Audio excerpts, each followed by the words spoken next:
Еве, продолжуваме со следната наша интересна тема во утринската нателма и имам чест да разговарам со навистина интересен гостин, влюбеник во природата и човек кој што па голем дел од годината го поминува во природа. Човек кој што ги користи бенефитите од природата, па ќе го прашаме и дали може да се обезбеди некаква си екзистенција, да речеме, од оние плодови кои што природата ги нуди. Се разбира што го инспирирало на овие прошетки пред се, но и собирање боровинки и се она што планината Кожов конкретно ги нуди, така што ќе го поздравиме заедно Москов Миле и добро ни дојде во утринската. Миле, добро, ти благодарам што ни допатува од Гевгелија специјално за дружбата овде и навистина оваа твоја приказна сакам да раскажеме денеска оноку колку што ќе имаме време, верувам ќе доловиме барем од позначајните моменти и ќе служиме како инспирација за луѓето.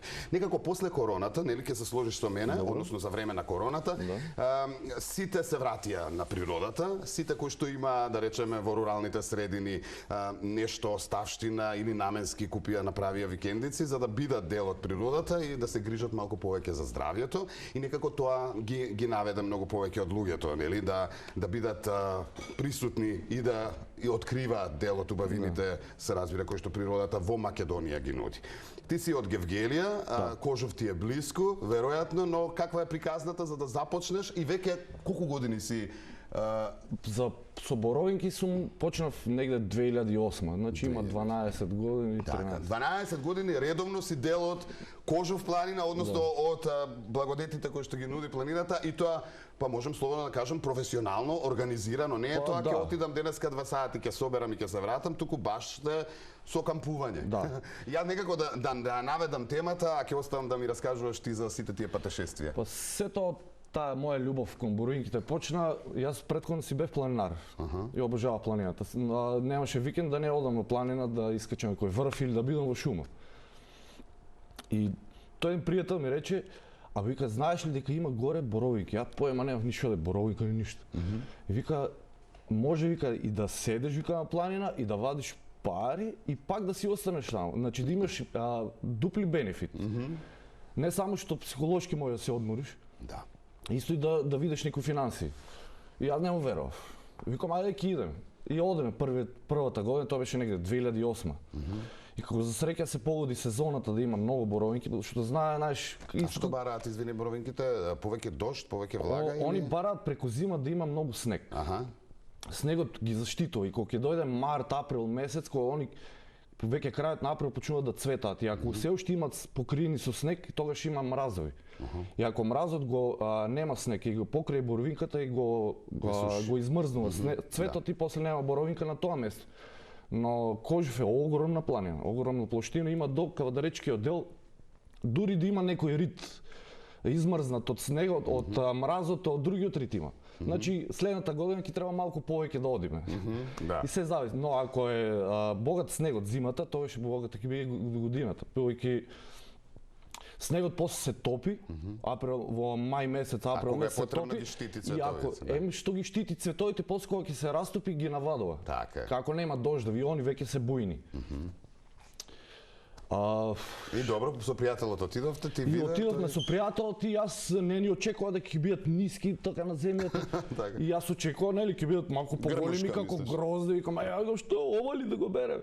Вика, ќе видиш, вика, ќе те фати мерак. Уште првиот ден и се уште сум таму. Рековме 12 години 12 години. Првата година бевме со шатори. Спиевме на шатори на земја. По шаторот стававме гранки од елка да ни биде помекичко.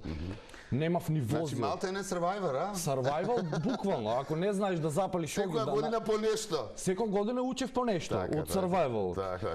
Првата година учев да правам камп, да кампувам. После тоа од околу кога немавме што, кога ќе снема јадење, има печурки. Печурки. На таа тема посебно ќе те прашам, добро. Со боровинките имаше специјално ден, ни се прејаде благо. Беме околу 5-6 души, 5 шатори камп направи. Вика, абе, нема ни се потрошија благо, немаме ништо. И тој друго вика, сега вика, јас ќе се вратам за пола саат, вика, ќе видите какво сладко ќе направам. Се враќа со едно кесе полно со боровинки, со малини и капини. И ги става во една таванка на огинот, става пола кило шеќер, За пола саат се свари сладкото, за 15 минути жешка беше, талантка беше празна. И цела беше излишена и ги гледам другите одат берат уште. Ајде вика малку беше ово. Да, верувам дека е така. Гледам инсерти од документарец. Имаш документарец направен од прилика 30 на минути колку што помнам, каде што може да се најде на YouTube, доколку сакат нели онака опширно да ја видат целата тоа приказна и со начинот на берење на боровинките и приказната околу нели бербата. Ова што во моментов го држиш во рака, веројатно многу ти ја олеснува работата и сакам малку да ми го објасниш и чив изум дали тоа постои нели како такво или вие моравте да наоѓате решенија. Веројатно првите години со рака беревте? Не. Или не? Не може. Со рака можеш за 10 сати да набереш кило и пол, повеќе не. Тоа е само кога одиш на планина и да се рашеташ и кога ќе видиш успут, да си набереш. Да чепнеш. Само со чешел. Без чешел не било да се бере. Добро, Чешелов светска измислотина или вие измишлите? Тоа изгледа многу одамна, пошто јас првата година, 2008 кобев, и нема фалат. Сите имат алат, тоа уште не беше толку актуелно во Гевгелија. Имаше браче, но немаше толку многу. И јас сега не можев да најдам. Сега има скоро секој лимар може да ти направи чешел. Пошто веќе се прочу во Гевгелија, има берачи и барат алат. Има баш луѓе кои што берат. Кога има многу род, значи тоа беше негде 2014-15 година, кога имаше многу снегови, имаше околу 800 души. Дури од Охрид луѓе. Тие беа 2-3 мали села таму, тоа месец дена беа луѓе нон-стоп. Има луѓе, доктори, полицајци ќе земат одмор за да додат го да извадат плюс некој денар, тоа е, не знам како да објаснам, одмора на психата. Тоа да. Чудесен одмор, цело време е зеленило и плюс има еден добар момент, немаш газда. Ако станеш ти со бајле да береш, ќе имаш некоја финансија ден, некоја дневница. Ама никој не те тера. Сам свој газда. Колку ќе си набереш, толку ќе си заработиш. Ето така, сам свој газда. Дали ќе станеш ти во 8 или во 10 или во 11, но самото тоа што ти си во планина, сакаш не сакаш, сека ќе станеш негде 6-7 сат веќе станеш. Добро, ама и верувам дека паузата ја правите некаде кога е жешкото, пошто си на планина, или? Па да, дефинитивно бараш некоја дрвце да најдеш. Значи се станува порано за да се фати да најдеш некоја дрвце, но боровинката претежно е на гол, кај што е веќе горскиот дел, кај што нема дрва, така да мора да има шешир и кошова. Да. Пошто имаше еден колега, се правеше фраер, одеше на куси и река, вика не е толку жешко, дуе ветрче. Викам, ќе видиш вечер. Вечер со кисело млеко се мачка. Викам, дуо сме високо, тука сонцето многу јако пржи. Свежо е времето, но те лажи тоа ветрчето, знаеш. Достапен е просторот? Моли? Достапен е просторот за да може да се стигне. Види се, да, има, пошто имаше еден обид да се направи ски центар. И врз база на тоа веќе имаме еден асфалт кој што се стига до горе, до гората, но после тоа мора да се оди пешки. И сега првите 2-3 недели е тука од околу близина се бере, но после тоа мора да се оди 5-6-7 км, по некој сум одил по 15 км на ден пеш, со по 20 кг на грб. Така да е многу напорна работа. Има ли да речеме некаква ситуација каде што можеби е и опасно? Да. Има претежно што превземате? Тие се 2-3 работи кои што се опасни, кои треба да пазат некои што берат боровинки. Првата работа е змии. И моја препорака е секој што бери боровинки барам да има гумени чизми до колен. Во случај ако не дај Боже ја нагазиш да се изврта да те штипне. Втората работа исто така е многу опасна, треба да барем да си бил малку подолго време во планина да го прочиташ времето. Пошто таму знае во секој момент да на 5 минути да биде многу жешко, за 5 минути да се заоблачи и да почне да грме, а ти си единствен висок таму со железо во раката, да си најблизок до громот. И се случувало кога ќе почне да врни, знаеме летни дожди ти е кратко. Ако нема каде се скриеш некаде, легнувам на земја и чекам, се покривам со шаторско крило или со надо што имам и чекам да заврши дождот, па да продолжам, пошто има громови, има голема веројатност да те удари гром.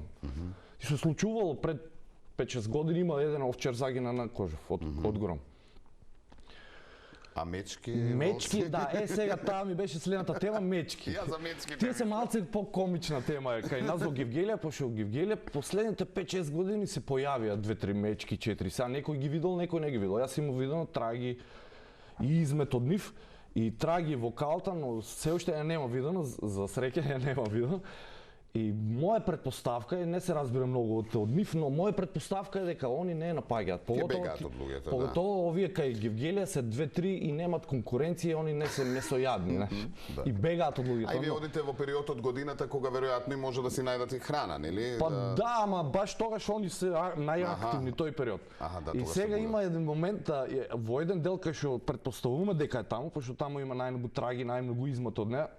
Страфи ме доа да бера таму. И има еден комшија, постар човек, има 6 години, вика, ајде, вика, ќе одиме таму. Викам, таму нема, берено е. Не, вика, јас сакам долу. Па викам, оди. А вика, страф ме, вика, тоа. А вика, шо со мене? Викам, побрз сум од тебе. Вика, ако бегам ве тебе прв ќе ти изе. Ако вика, психа, вика, 20 кола сме по-друго, вика. Да. Може, вика, ќе се сопнеш, вика, па. Генерално во група одите, така? Не одиш сам или па, се случува? претежно сум сам. Сам? Ама како да ти објаснам, пошто има многу луѓе и сега може да сретнеш. Ќе ги сретнеш, да кажеме од тие километар квадратен има 5-6 души иđе да не. Да. Но претежно сам модам, знаеш. Да. Пошто ја познавам планетот, но сепак има луѓе и ако нешто не дај Боже да се случи, телефон звонуваш, за неполни 15-20 минути некој ќе дојде до тебе, пошто сепак додека трае сезоната има луѓе. Така, сега конкретно ние се насочивме на боровинките, а што друго може да се собере на планинава? Па сега момент... И дали има во так големи количини како боровинки за да нели евентуално со боровинките собереш и нешто? Пред да почнат боровинките, јуни месец, почетокот на јуни до крај јуни-јули, почнува планинскиот чај, берба на планински чај и на јаглика. Некои го викаат петопрст, но правилно е јаглик. Со тоа се почнува негде јуни до јули. Веќе негде 15-20 јули веќе почнува да зависи од климата и зависи од годината, зреа боровинката. По боровинката негде завршува до 15 септември накаде октомври и сега веќе почнува смрека да се бери, веќе береме смрека. Сега тоа е момент. Ама ти немаш стоп таму, значи нонстоп има нешто да се бере. Па сега мора, таа е љубов, Така. Некои ја викат болка, за мене е љубов. И здравје јас би додал. Па да, здрава завис. Здрава завис. Така, спомна смреката, после? Смреката кога ќе заврши, смреката завршува кога ќе падне првиот снег. И веќе немаме услови да береме, мора, сакаме, не сакаме, како мечкиве да презимите. Не, веќе мечките презимуваат, па идат волците. Да, ама и вие да презимите, веројатно нема што да се бере во зима. И оставаме простор на ловџиите. Да, се менјате. Они веќе почнуваат зимско време. Така. Ги спомна печурките и сакам да се задржиме малку и на тоа и да апелираме нели до луѓето. Во Србија посебно имаше неколку семејства за во Ниш конкретно, нели кои што се затурле од печурки, имаше дури и во Македонија изминатиот период. Жена една, мислам дека не е голема бројката за среќа, но рече дека си собирал, дека ги познаваш печурките. Колку може да им се верува на луѓето кои што продаваат печурки? Малку да не посоветуваш на што да се внимава. Некако, нели, ситуацијата со печурките, ние секогаш на шала викаме, нели, една се пробува. Да.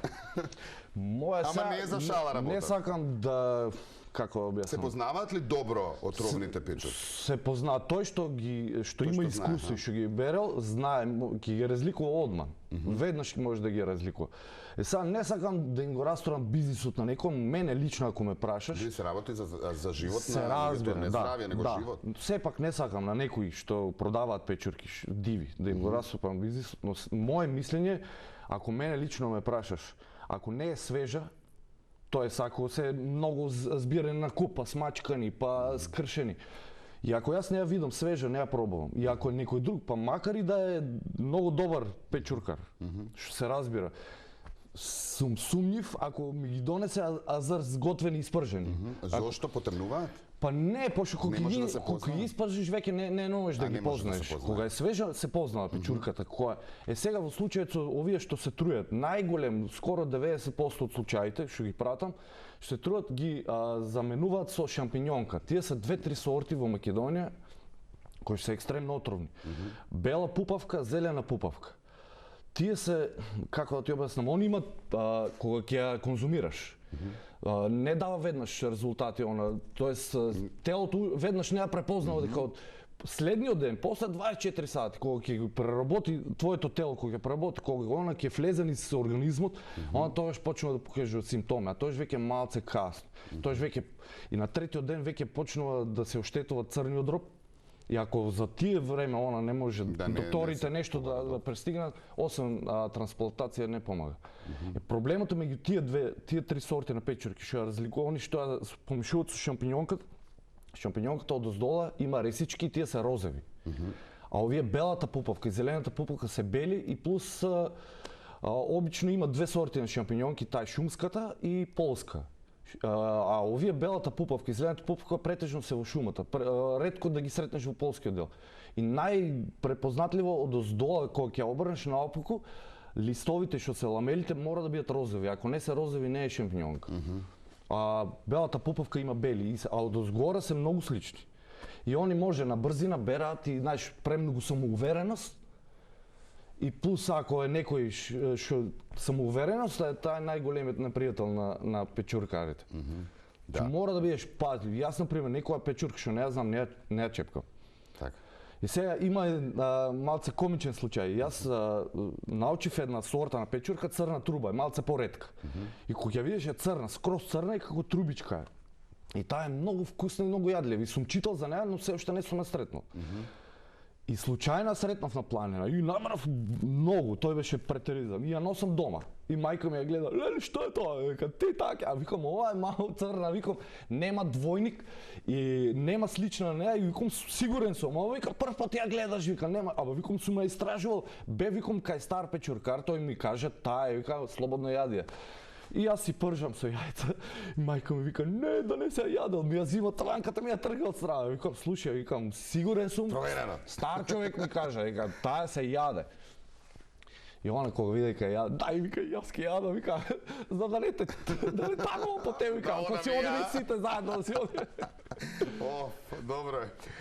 Како и да е, предпазливи треба да бидат сите. Тоа е многу битно. Од каде се купува, што се бере посебно, нели, ако начекаат, наберат и сметаат дека од Google можат да видат дали е тоа отровно или не. Навистина треба да се биде препазлив. Во секој случај, навистина ти благодарам за ова одвоено време, за овие приказни, за ова што ни го раскажа денеска. И дефинитивно ќе се дружиме и следна прилика и дефинитивно ги инспириравме и нашите гледачи, дел од нив кои што сакаат, нели, се влюбеници во природата, ако ништо друго да прошетаат на Кожув. Нели, во некој од викендите, еве уште имаме убаво време и се разбира понекогаш и да вкусат од благодетите кои што планината ги нуди. Ти благодарам и уживај во животот како до сега. Благодарам и на вас. Така, човек кога не се заморува со тоа што се случува на политичката сцена, вака изгледа расположен. Па нема струја, нема батерија. Не се заморува дали струјата поскапела, бензинот дали поскапел, Путин дали удрил во нуклеарката и така натаму. Тие се две работи на планина. Мечка да не те изеде и печурка погрешна. Ја тоа заклучив. На планина има 2 до 3 работи. Гладен, значи храна, топло и да не бидеш наод. Значи ти треба дрва, храна, друго не те интересира. Како што рече, без политика. Така е.